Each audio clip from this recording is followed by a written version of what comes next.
Dobré odpoledne, vážení diváci. Dovolte mi, abych vás Good afternoon, ladies and gentlemen.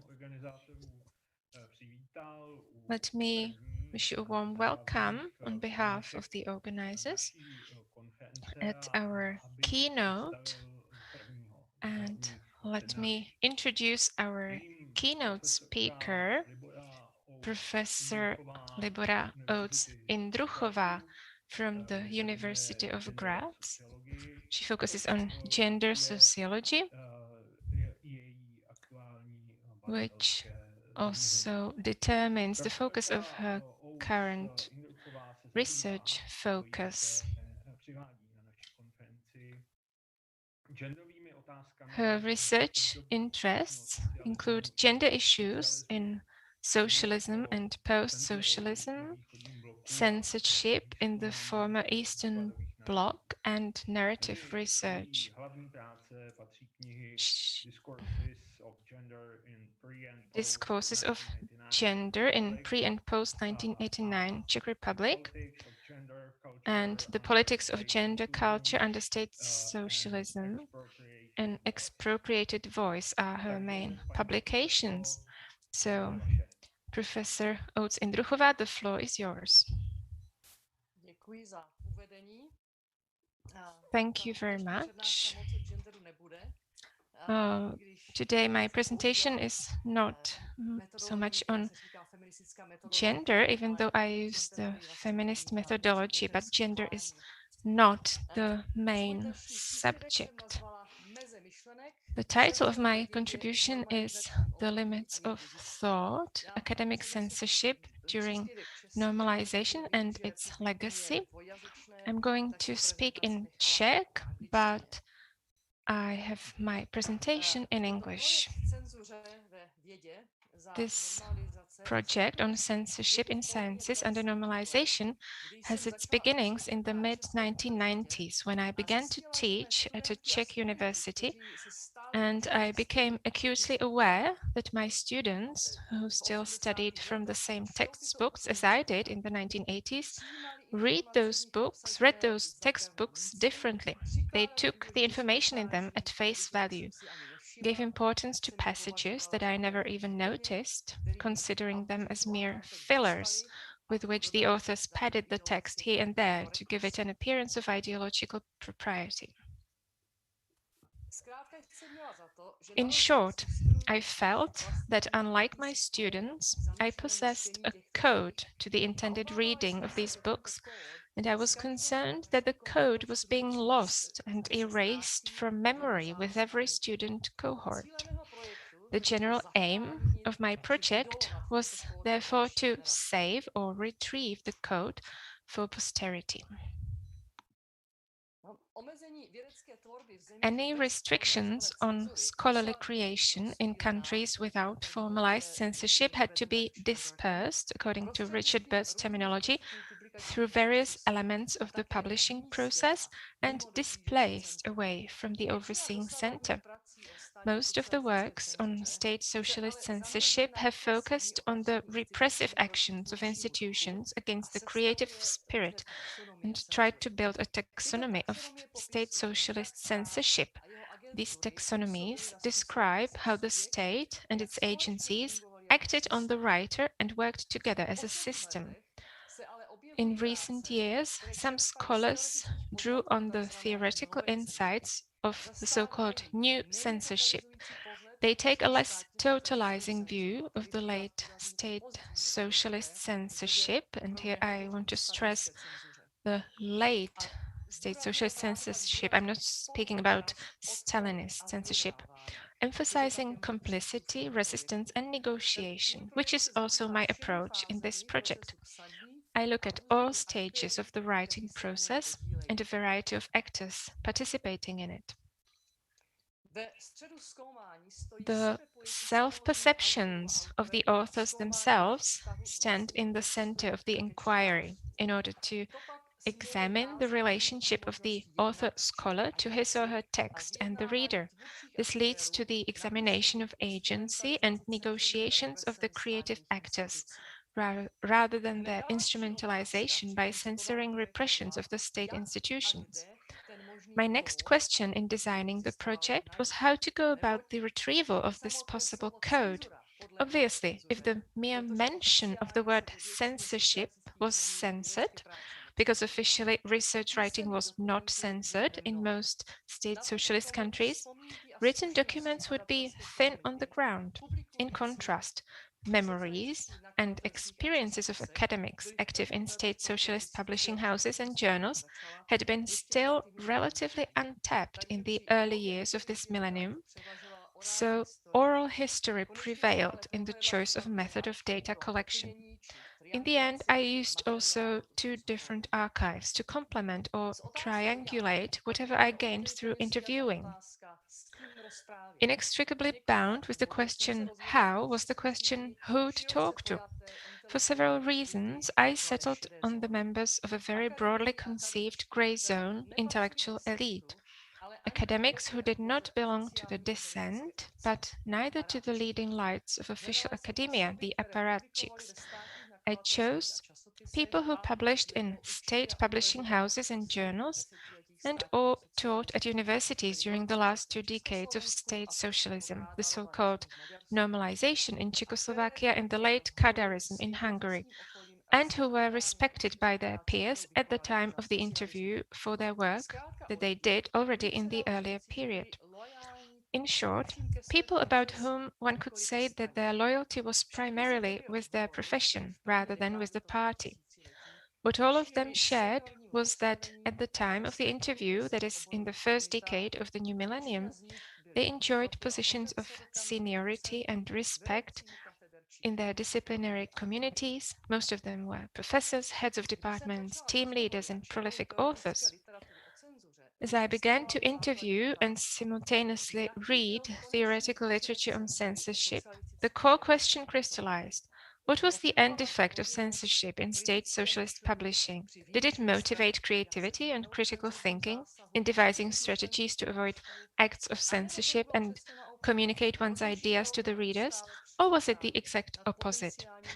Did the constant checking against the potential censorial interference with one's text prove to be corrosive to creative and critical thinking and writing? Contradiction seemed to be the defining feature of the oral history material, where one author gave one response to a question, another answered the exact opposite to the same question as to how the various mechanisms in state socialist academic publishing worked. My job was to explain those contradictions, but how to tell the overall story and preserve the contradictions, and at the same time not to take a side with my narrative voice. In the end, I decided to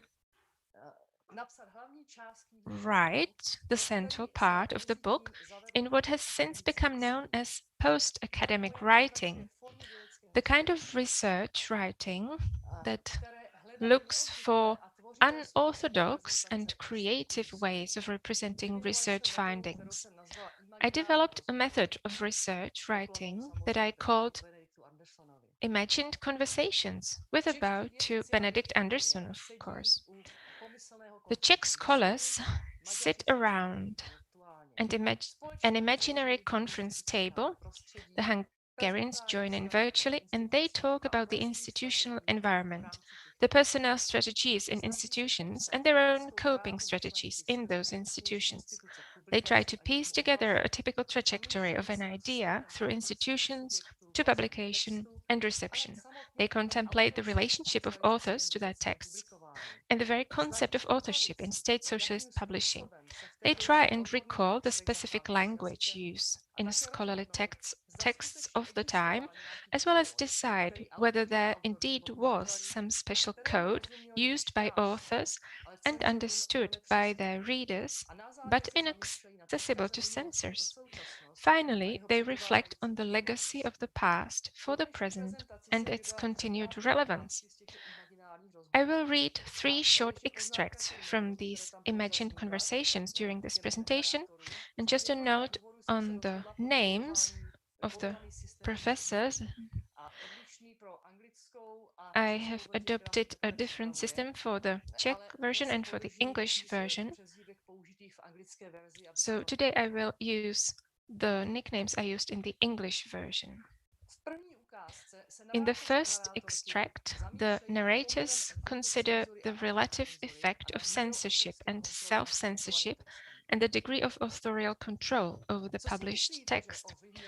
What do you think had a greater effect on the final shape of a text, censorship from outside or self-censorship? I asked. I think it worked from both directions, Professor Lilius responded.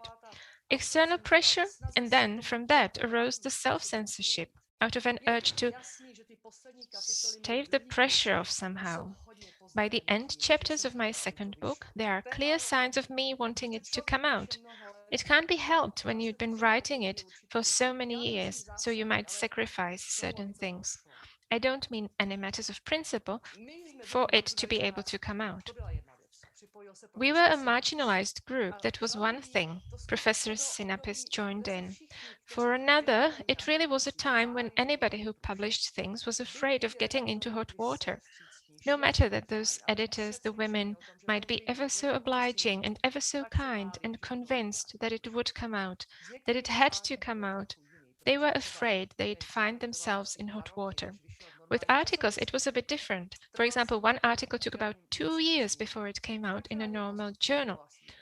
I would insist I wasn't going to change anything. So gradually they got about 11 appraisals and each time I refused, and each time made my case for disagreeing. In the end, a review was written by an ex-colleague who was embarrassed by the whole thing and who was quite high up, and he simply said, yes, nothing needs changing, and the article appeared. His response connected censorship with the core principle implied by authorship, the author's control over their own texts. Dr. Forsythia also made that connection, for she said, when we submitted an article with a translation of a historical work from German, it had, in those days, to be approved by the head of department. And then the article appeared with his name first and mine second. I'd got my translation in it, and he'd written the preamble, which obviously had a political and ideological slant. Did you know what he was inserting? Not at all, no. I handed the manuscript in, and then it came out with his additions. Could anyone tell in the article who'd written what? You could never tell. Up until 89, the system was ruled by a kind of vagueness that left everyone with a sense of guilt, without knowing what for. It was that Mao Zedong-like way of molding broken-willed good collaborators, see? You were always scared, but didn't know what of. That's what it was like here. My boss also got me to write a whole array of texts for her and never ever put me down as their author. Dr. Selena added to that experience. She might be doing an article to send somewhere, so she'd have me write 8 to 10 pages as her source material, took it, used almost the whole thing, just titivating it a little bit, then published it under her own name, and that was seen as normal. It used to rile me. So your authorial power to decide about a manuscript was actually seriously curtailed, I ventured. Yes, invariably, Dr. Forsythia confirmed. Unclear directives meant that every actor on the social side of the publishing process, the author, his or her superior, editors, guessed at and occasionally negotiated the boundaries of permissibility. It follows that any publication constituted a potential risk for all involved in terms of their professional future and further publication opportunities. Some manuscripts were sent for an ideological review, but the authors typically did not know that in advance and were not necessarily informed even after the fact. Indeed, if censorship officially did not exist, a manuscript could hardly be rejected on political grounds, and such rejection procedures lacked due process. Inevitably, personal relationships took precedence over the professional standards of a review process. The need brought together groups of trusted friends and acquaintances that formed gated communities, publishing spaces designed to keep out outsiders. A shortage of resources further exacerbated the importance of personal alliances. In short, written and unwritten rules, modified by exemptions and complications, regulated every step of a manuscript toward publication. Who and under what conditions could write and publish, where and how often, who supervised the process, to whom and under what circumstances the regulations did not apply, and what were the sanctions for transgressions. The progress of an idea toward publication resembled a game of snakes and ladders, which is very well known in the English-speaking countries. So the progress of an idea toward publication resembled a game of snakes and ladders, albeit with the researcher having a bit more agency than deciding whether to cast a die or not. One cast an idea into the institutional environment, and its progress depended on whether it landed on a square with a ladder that helped it up to the next level of approval, or slithered down a level or two if it landed on a snake. The publishing conditions kept changing over the 2 decades. Spells of relative ideological relaxation alternated with ideological turns of the screw in response to the overall political situation, such as perestroika or activism around the Charter 77. The scholars differed in the amount of personal experience with censorship. Most frequently, they listed examples of various forms of preventive censorship and self-censorship, less frequently post-publication censorship, and some even insisted that they had never been subject to any kind of censorship. Their reports of actual textual censorship, that is, that they would be told to remove this or that part of a text they authored, were relatively rare. If they did occur, then usually as accounts of friendly censorship, a form of censorship halfway between preventive censorship and self-censorship. A colleague or the publisher's editor would verbally advise them to change the wording or some parts of the argument. Even then, the advice included additions rather than omissions to make the text politically palatable. Authors were not entirely at the mercy of the system in resisting censorship. The lack of clear boundaries allowed for negotiation and varying interpretations. Authors, line managers, and editors could then exercise agency as individuals, even if that agency took the form of self-censorship. The general awareness that constraints did exist made self-censorship pervasive, but also elusive, because it did not necessarily have to be conscious, but passed into the bloodstream, so to speak. A good deal of self-censorship concerned the use of language, and this takes me to the second extract.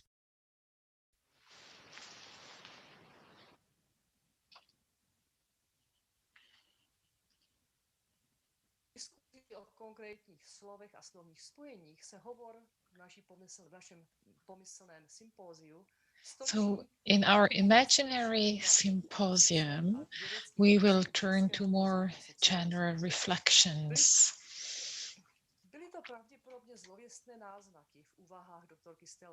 It was probably the sinister implications of Dr. Stellaria's reflections that prompted Dr. Forsythia to an even darker contemplation. I was always most afraid of people who simulated philosophy, who only knew the one ghastly version of Marxism that was used to explain things back then. They didn't know Hegel, they didn't know anything. And because they were only half educated and knew very little, they were the most dangerous ones. Because they always framed the pressure they exerted in a color scheme of political attacks. But sometimes it was simply that they were affronted by things they didn't understand. Language was pitched at 2 levels, which means that there was considerable ambivalence as regards specialist language, because on the one hand, it was perceived as being properly scientific, but on the other, because the relevant guardians of ideology didn't understand it very well, so saw it as highly dangerous. Professor Sinapis confirmed that indeed linguistic sophistication could give offense to some in power. So, if there was talk of adaptation, they preferred to replace the word with something else. Because what is adaptation really? Is it adaptability, or does it have to do with adapting in moral terms? Those people immediately converted it into this kind of language. One danger was fear of an excessive demand for not only conformist but also accommodating terminology. Professor Sorbus traced the obsessive picking over of words to its origin, fear. Authors actually deriving it from the 50s, and that was where they were wrong. They dipped into 50s terminology either from defeatism or for it to serve as a blanket under which they could retreat and enjoy private life. My feeling is that people often thought that more was not permitted than was permitted, because if you ask no questions and weren't conspicuously provocative, everything was all right. Professor Salvia nodded understandingly and spoke in a low tone. Human nature contains loads of positives and negatives, and the instinct of self-preservation and an ability to justify everything conceivable to oneself may give rise to loads of things. That may even be the reason why I was genuinely afraid to join the party, that it might do something to me that I wouldn't have wanted. And the 70s revealed in people's characters things that were doubtless there before, but our generation hadn't experienced them and didn't know them. We first encountered them after 68, that switching of opinions, people doing anything that was to their advantage.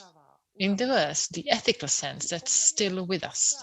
The 70s were kind of irksome, dirty, wary, and also the fairly strong fee, though we needn't have had it. There is perceptible anxiety regarding how to write something so that it gets published, but the Czech scholars reported much less frequent and less dramatic personal or second-hand experience of post-publication censorship than the Hungarian narrators. Yet some of their accounts were saturated with memories of fear, while the Hungarians often spoke of enjoying a considerable degree of academic freedom, despite having colleagues and friends who lost their jobs in retaliation for something they wrote, or, in extreme instances, went to prison. The crux of this difference seems to lie in the far less systematic preventive censorship in Hungary than in the Czech academia, where the foggy rules further exacerbated the anxiety. They kept everybody at all levels alert, even oversensitized, so texture minuti before a text was printed, so that post-publication censorship became almost superfluous.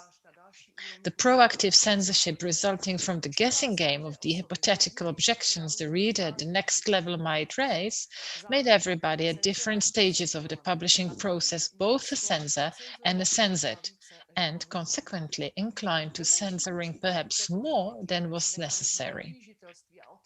A side effect of this dynamic between mechanism of surveillance and resistance was the destabilization of the category of authorship. The author's control over their texts diminished, and they themselves undermined the concept of an author by resorting to publishing under the anonymous et al. Pen names and allonyms, or ghost authoring. The last extract that I will share with you today continues the discussion on language. This time, I ask the participants of the imaginary symposium to reflect on their personal relationship to the language they used in their academic texts.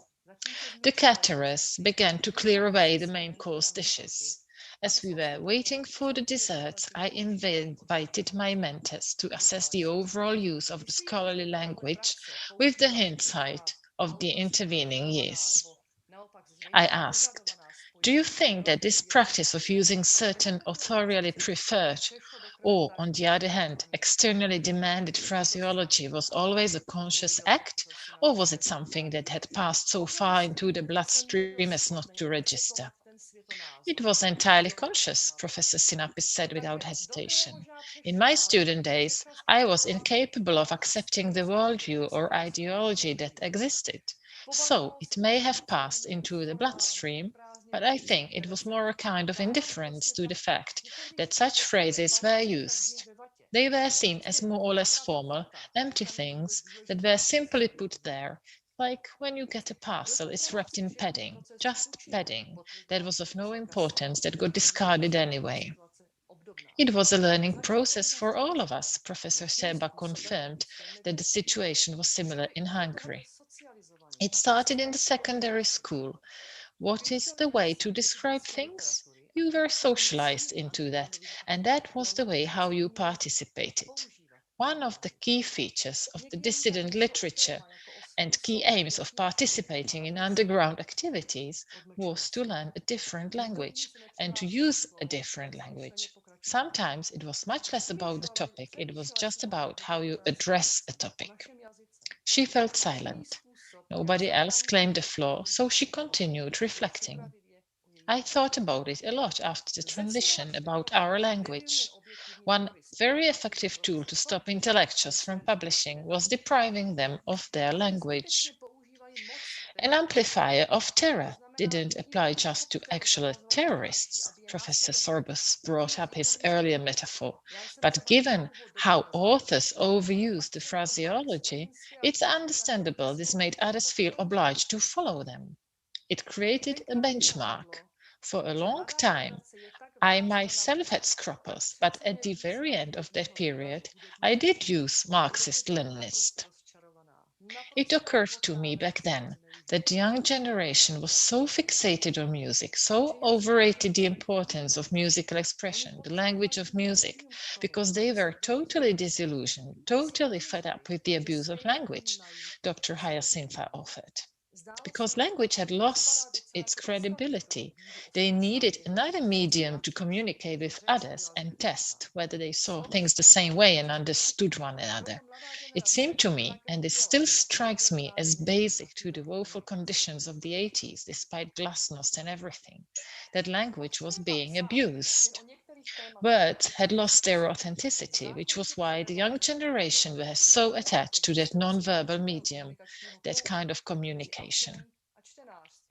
The need to write only on some subjects and in a particular way, by definition, produced a debate in the interviews around the possible existence of a certain code of communication between the author and the reader, or Aesopian language. The implication is that coding honed critical reading and creativity.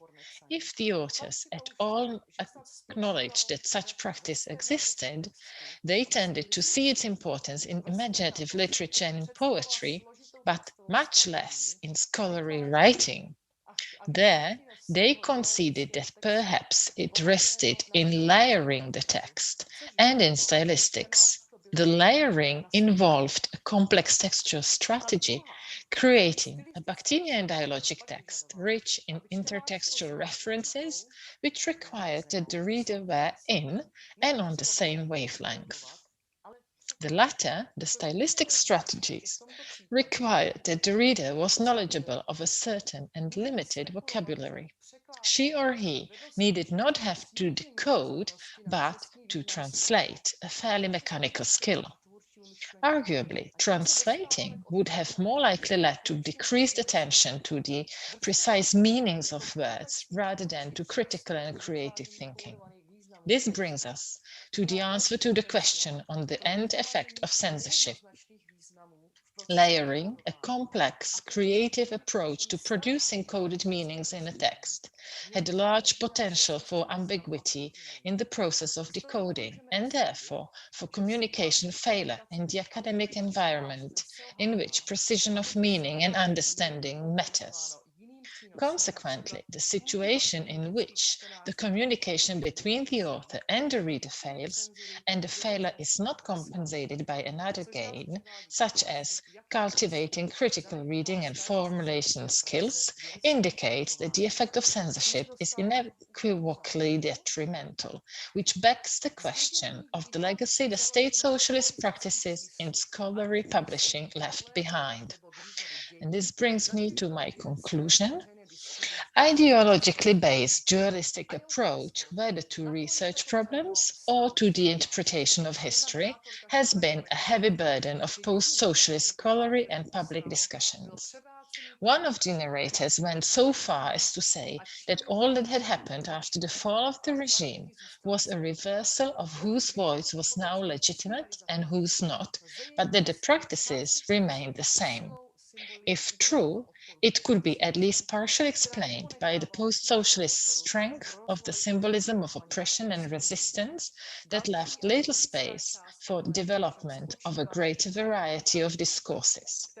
Another and logical part of the problem, however, lies in the defense mechanisms originally devised by the various actors to counter the political power. The importance of personal relationships, reluctance to describe processes of consequence in writing, smokescreen strategies, sliding over the precise meanings of words.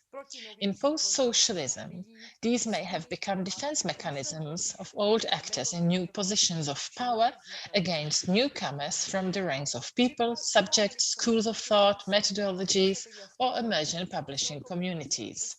Add to that a culture of insecurity and lack of clear rules as the operating environment, and it will become more apparent what obstacles may have stood in the way of a change toward a more open and merit-based system of scholarly research and publishing, a system that would benefit the production of knowledge first of all, rather than require that new authors continue to learn and play the game of snakes and ladders.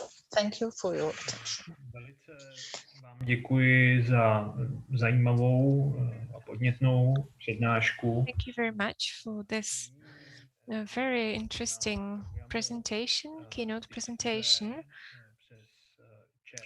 And now we have some time for discussion, for questions. The participants can send in their questions in the chat section on the YouTube stream. So far, we have not received any questions. So let me ask the first question myself. Professor Oates-Indruchová, you often used the term negotiation. And in the recent years, this term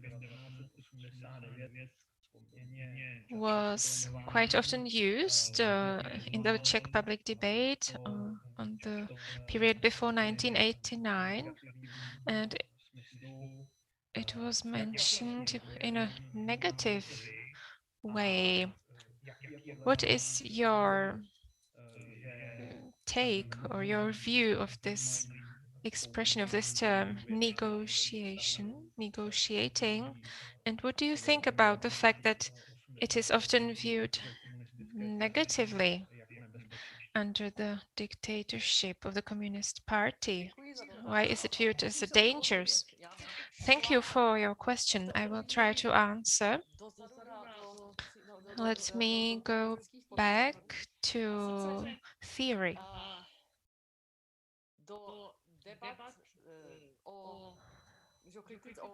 I would mention the debates,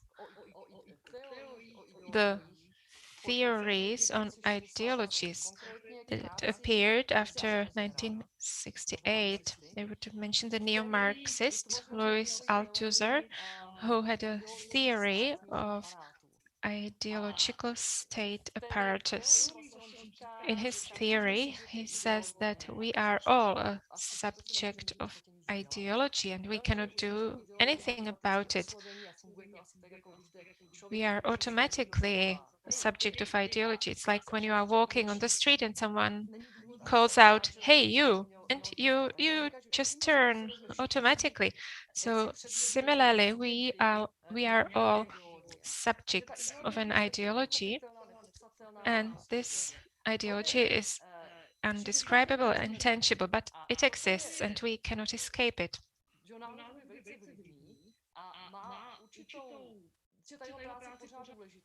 And this this theory is still influential. But then there's Michel Foucault, who says, okay, if this is the case, if we have no means of negotiating, there can never be a change. And we wouldn't even be able to reflect and describe the ideology, and there would be no possibility of social change. So then he comes up with his theory of discourse, and he very precisely describes how social change comes about. So in any power relationship, well, there's power in any kind of relationship between individuals and groups, so it's omnipresent, and you always have the two parts, the two poles, and each part of the relationship tries to grab the discourse power, and as soon as you have the critical mass, social change occurs, and that can only occur through negotiation. So that's the meaning of the word negotiation. In any repressive system, no matter how repressive it is, there is a possibility of negotiation. This option always exists, even if it is not morally founded. And why is the word seen negatively sometimes? It's because in the Czech environment, we are still trapped in a duality. It's black or white. So we have difficulty imagining a scale. It's not black or white, it's a scale. It's a range, and as long as we keep this black and white paradigm, we cannot have a critical self-reflection on history or on anything, basically.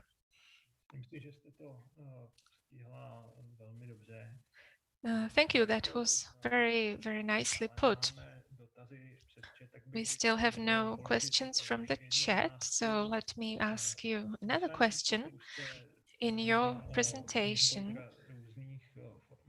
you mentioned different forms of censorship. And the first one was self-censorship. Many view it as the most dangerous.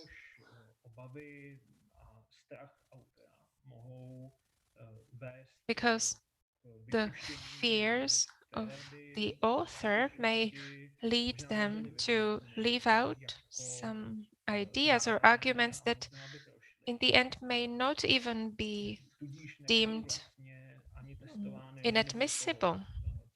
So the limits of what is accessible is not even tested. Would you agree with that?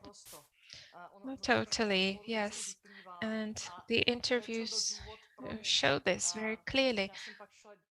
That's why I later did another smaller study in Hungary, because it wasn't clear to me how come then that in the Czech environment I have both answers. On the one hand, that censorship was beneficial for critical thinking, it motivated creativity, and on the other hand, it was completely destructive and negative. That doesn't make sense to have these very different answers in a group that was quite small and homogeneous. Why this ambivalence? So that's why I did another study in Hungary in order to shed light on the Czech situation, and that's what happened, because in Hungary there was greater solidarity in the scientific community across disciplines. So it was not just small clusters that we had in science under normalization, but also the solidarity in Hungary and also other factors, other circumstances made it possible to test limits in journals or magazines that were on the limit of legality. And they give some names of the magazines, and they said we use this to test the limit. If it couldn't be published there, then it was inadmissible. And in the Czech environment, it was much harder to define the limits.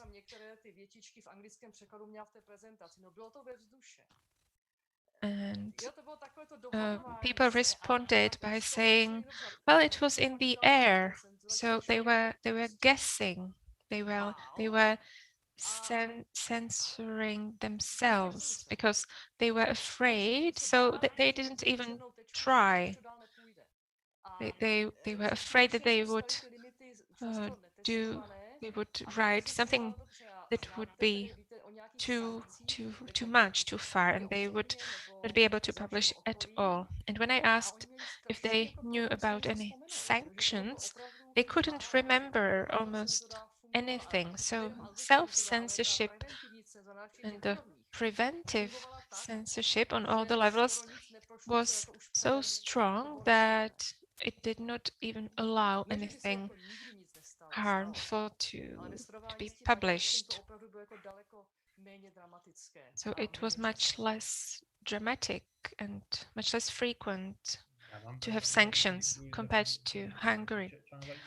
Thank you very much for this exhaustive answer.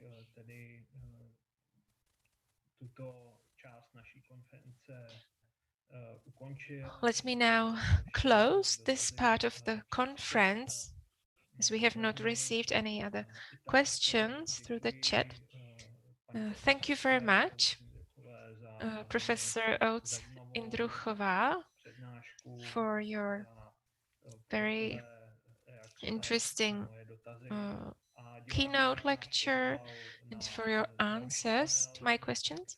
And let me invite the viewers to the next panel, which is starting at 3:15.